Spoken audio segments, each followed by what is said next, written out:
Good morning friends. आज हम तो व्यंजन कॉन्सोनेंट के बारे में स्टडी करेंगे, ठीक है। तो चलिए देखिए, व्यंजन क्या है। इसके उच्चारण में अन्य स्वर वर्णों की आवश्यकता लेनी पड़ती है। मतलब जब भी हम व्यंजन पढ़ेंगे तो उसमें स्वर वर्ण की हमेशा उपलब्धता रहती है, या स्वर वर्ण हमेशा उसमें जुड़ा रहता है। जैसे क शब्द है तो का हम लोग उच्चारण कर रहे हैं, ठीक है, लेकिन क के साथ अ का भी उच्चारण हो रही है। मतलब क के साथ अ की भी उच्चारण हो रही है, ठीक है। तो यही क्या है, व्यंजन है। मतलब इसमें इसके स्वर में या इसके वर्ण में, इसके उच्चारण में हमें स्वर की आवश्यकता होती है। मतलब जब भी हम व्यंजन पढ़ते हैं तो हमेशा उसके साथ किसी न किसी प्रकार से स्वर की संबंधित या स्वर हमेशा उसमें जुड़ा रहता है, ठीक है। उसको बोलते हैं व्यंजन, ठीक है। अब देखो व्यंजन इनकी संख्या, अब देखते हैं इनकी संख्या क्या होती है, 33 होती है, ठीक है। इनकी संख्या क्या होती है, 33। लेकिन द्विगुण को मिलाकर इनकी संख्या क्या हो जाती है, 35। अब द्विगुण क्या होता है, तो लास्ट में हम देखते हैं अणा और अणा, ठीक है। अणा और अणा रहती है ना, यही दोनों क्या होते हैं, मिलकर ये क्या बनते हैं, व्यंजन बनता है, ठीक है। ठीक, और ये इनको हटा के इनकी मूल संख्या क्या होती है, 33 रहती है, ठीक। अब देखते हैं व्यंजन के कुछ प्रकार, ठीक है। अब देखते हैं व्यंजन के कुछ प्रकार। तो पहला देखते हैं स्पर्श व्यंजन। पहला क्या देखते हैं, स्पर्श व्यंजन, ठीक है। और स्पर्श व्यंजन क्योंकि ये 5 वर्गों में विभाजित होती है, ठीक है। उसको या हम दूसरे शब्दों में कह सकते हैं, इसको 5 वर्गों में बांट सकते हैं, ठीक है। तो जैसे देखो, इसको बांटने की विशेष फार्मूला होती है क छ ट त प, ठीक है। तो बांटने के लिए क्या करते हैं, 5 वर्गों में बांट देते हैं। क्या क्या, क छ ट त प, 60 नंबर, ठीक है। देखो, तो जब हम इसको क वर्ग में बांटते हैं तो इसको पढ़ते हैं कैसे, तो जैसे क वर्ग में से तो यह होती है क ख ग घ अंग, ठीक है। सेकंड देखते हैं च। तो च में क्या होता है, च छ ज झ य, ठीक है। अब देखो ट देखते हैं, ट वाले में, तो ट वाले में क्या होता है, ट ठ ड ढ ण, ठीक है। ट वर्ग में, ट वर्ग में होता है त थ द ध न, ठीक है। और लास्ट है एक क्या होती है, स्पर्श व्यंजन की लास्ट है तो प वर्ग, मतलब प फ ब भ म, ठीक है, ठीक है। ये 5 प्रकार की होती है। लेकिन अब इसके उच्चारण जब हम लोग करते हैं तो इसकी आवाज कहाँ से आती है, देखो। तो क वर्ग में क्या होती है, कर्ण से, ठीक है, मतलब गले से। तो देखो क ख ग घ अंग, तालु में, तो तालु में च छ ज झ ञ, ठीक है। मूलधा से देखो आती है, तो मूलधा में क्या होती है, ट वर्ग से आती है ना, तो ट ठ ड ढ ळ। दंत से, दांत से, देखिए दंता मतलब दांत से, तो ट दांत में आई, थ द ध न, ये दांत छिपा हुई है। ओठ से प फ ब भ म, ठीक है। ये क्या थी, स्पर्श व्यंजन थे, ठीक है। अब देखिए दूसरा क्या होती है, अंतस्थ व्यंजन, ठीक है। अंतस्थ व्यंजन के लिए हम क्या करते हैं, ये अंतस्थ व्यंजन जीभ दांत और होठों से उत्पन्न होती है, ठीक है। जीभ दांत और होठों से उत्पन्न होती है, ठीक है। या इसको दूसरे शब्दों में करते हैं अर्ध स्वर, मतलब आधे स्वर इसमें समाहित होती है, ठीक है। तो ये देखो जीभ में जैसे य, जीभ दांत, र ल और व, ये क्या है, अंतस्थ व्यंजन है, ठीक है। ये हमेशा एग्जाम में पूछे जाते हैं। अंतस्थ व्यंजन कौन है, तो ये 4 ऑप्शन में से कोई एक ऑप्शन दिया रहेगा, ठीक है। एग्जाम में यही आते हैं, यूपीएससी हो या दूसरे एग्जाम में ये आपके लिए, ठीक है। अंतस्थ व्यंजन आते हैं, हमेशा एग्जाम में पूछे जाते हैं, ठीक है। तीसरा क्या है, ऊष्म व्यंजन, ठीक है। मतलब ये ऊष्म वायु या घर्षण से उत्पन्न होती है, ठीक है। ये क्या होती है, ऊष्म वायु या घर्षण से। तो जय देखो स घर्षण उत्पन्न हो रही है स और एक स ऐसे मतलब 3 स आते हैं, ठीक है। एक होती है संजम की स, एक होती है सड़कोट की स और एक होती है सरौता की स और लास्ट में आती है ह, ठीक है।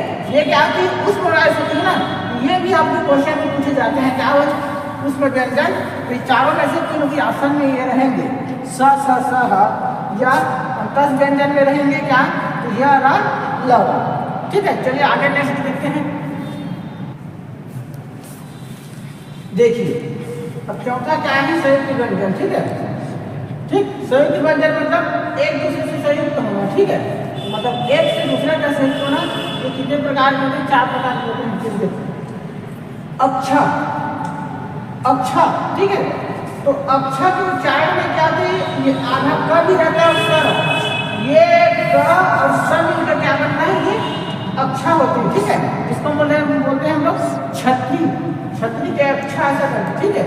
इसके उच्चारण ये आधा क रहती है और स रहती है, दोनों मिलकर क्या होती है, ये छतरी की छ होती है, ठीक है।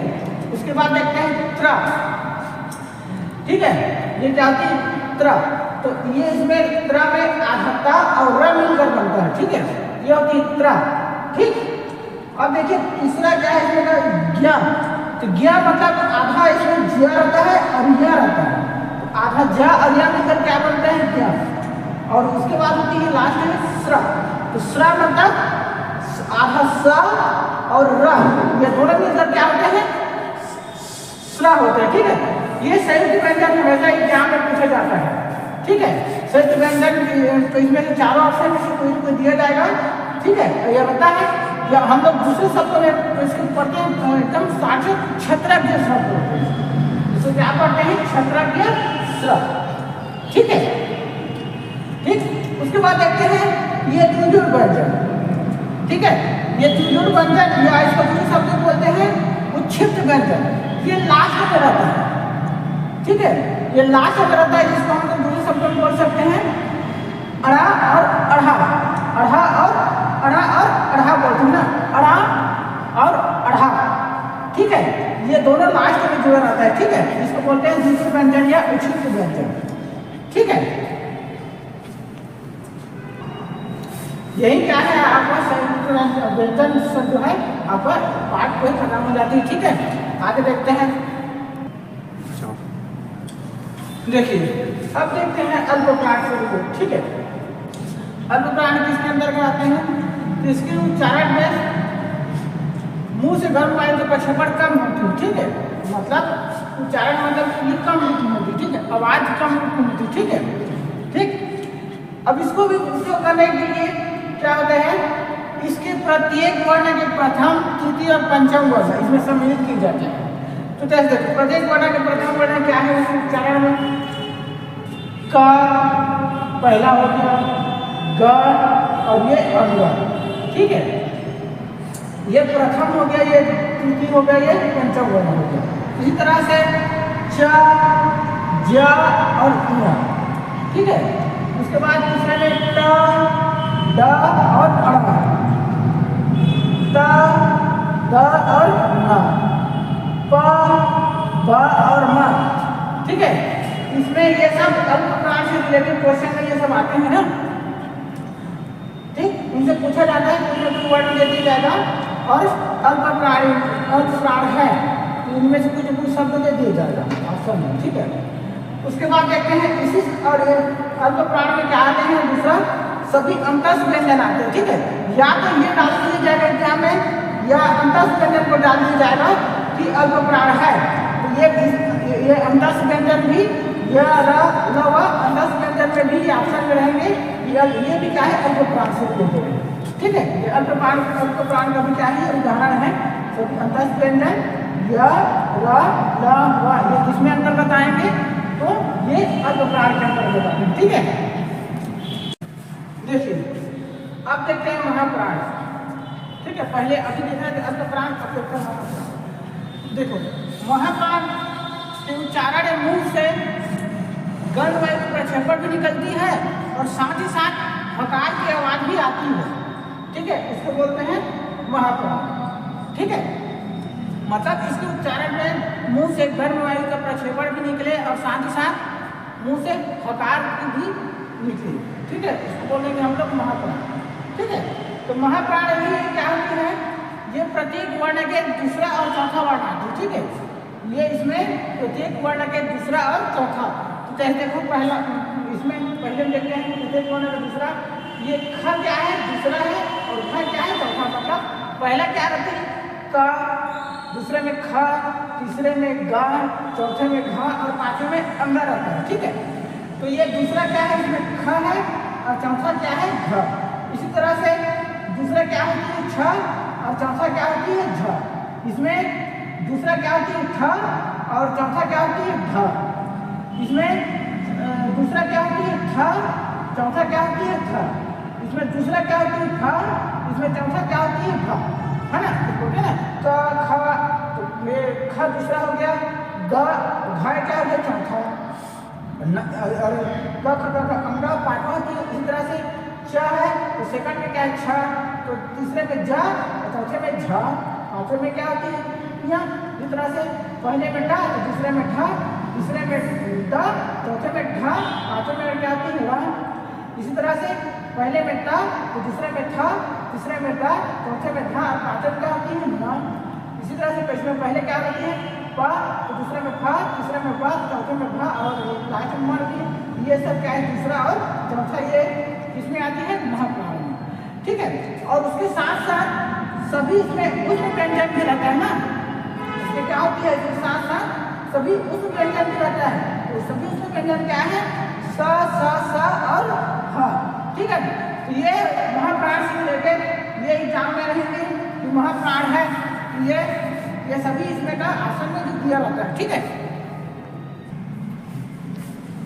देखते हैं अब घोष और अघोष के बारे में। ठीक है, तो घोष वर्ण कुछ मना करते हैं जिसके उच्चारण में मुंह से स्वर तंत्रिका में क्या होती है कंपन न होती है। ठीक है, इसके मुंह से जो उत्पन्न होती है ना, स्वर तंत्रिका में क्या होती है कंपन होती है। ठीक है, इसको बोलते हैं घोष वर्ण। ठीक है, उनकी संख्या क्या होती है 31 होती है। काउंट करने पर क्या होती है 31 होती है। ठीक है, तो देखो अब इसमें पहला क्या होती है, इसमें प्रत्येक वर्ग में तीसरा वर्ण, चौथा वर्ण, पांचवा वर्ण सम्मिलित होती है। ठीक है, प्रत्येक का तीसरा, चौथा और पांचवा। ठीक है, तीसरा देखो क जगह दबा में देखो क ख, तीसरा क्या है ग, चौथा क्या है घ और ये पांचवा क्या है अंग।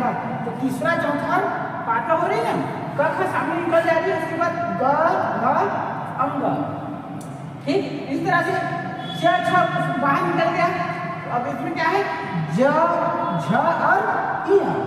ठीक, इसी तरह से ट का बाहर निकल गया। तीसरा क्या है द घ और अ।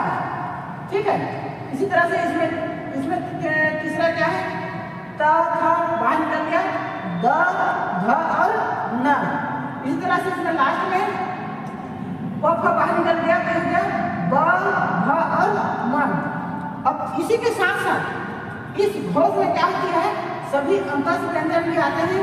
और अंतस्थ व्यंजन मतलब य, र, ल, व और ह।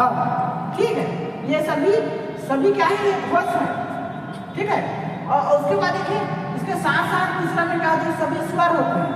इसके साथ साथ क्या होता है सभी में स्वर भी होते हैं। तो स्वर से कौन कौन से होते हैं देखो अ, आ, ई, उ, ऊ। उसके बाद है री, ए, ऐ, ओ और औ। ये सभी क्या होते हैं घोष वर्ण में आते हैं। ठीक है, ठीक, अब देखेंगे, अब देखते हैं अघोष वर्ण। ठीक है, तो अघोष वर्ण में इसके उच्चारण में कंपन नहीं होती, मतलब मुंह से उच्चारण में क्या होती है कंपन की आवश्यकता नहीं होती, कम होती है। ठीक है, और इनकी संख्या क्या होती है 13 होती है। अघोष में संख्या 31 होती है, घोष में 31 होती है, इसकी संख्या क्या होती है अघोष में 13 होती है। मतलब घोष में 31 और अघोष में इनकी संख्या 13। ठीक है, तो देखिए इसके पहले वर्ग का पहला वर्ग दूसरा वर्ण होती है ना, इसके उच्चारण पहला वर्ग तो पहला और जैसे पहला क्या है क और दूसरा क्या है ख। इस तरह से पहला क्या है च, दूसरा क्या हो जाएगा छ। इस तरह से पहला क्या है ट तो दूसरा क्या हो जाता है ठ। पहला क्या है ट तो दूसरा क्या होता है थ। इसमें पहला क्या है प तो दूसरा क्या है ख। ठीक है। और उसके साथ साथ इसमें दूसरा क्या होता है सभी उष्ण व्यंजन भी आते हैं। तो उष्ण व्यंजन क्या है तो स और स। ठीक है। ये हम क्या हो जाता है अघोष वर्ग। ठीक है। तो हमेशा देखिएगा ये सब एग्जाम में आते हैं, ये सब एग्जाम में कोई ऑप्शन डाल दिया जाता है, बाकी 4 ऑप्शन के रहते हैं। ठीक है। ये सब आपका व्यंजन जो है आपका व्यंजन चैप्टर खत्म हो जाता है।